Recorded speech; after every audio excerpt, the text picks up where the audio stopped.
ഞങ്ങൾ 2016 അധികാരത്തിൽ വന്നപ്പോൾ കൊടുക്കാനുള്ള പെൻഷൻ്റെ കാര്യം എന്താണെന്ന് അന്വേഷിച്ചു. 18 മാസത്തെ കുടിശ്ശിക.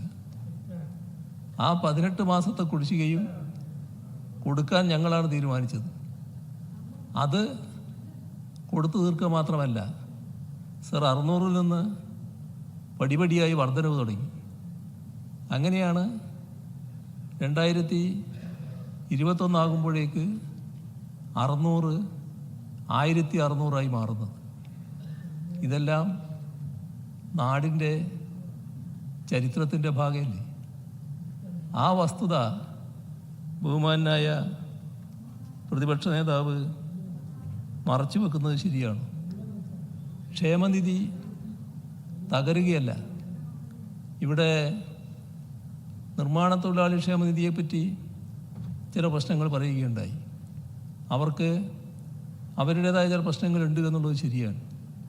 സർക്കാർ അതിൽ ഫലപ്രദമായി ഇടപെട്ടിട്ടുണ്ട്.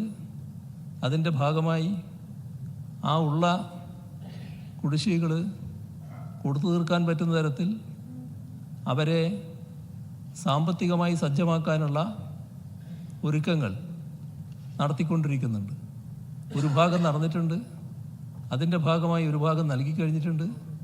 ബാക്കി കാര്യങ്ങളും ഉടനെ തന്നെ പൂർത്തിയാകും എന്നുള്ളതാണ് കാണേണ്ടത്.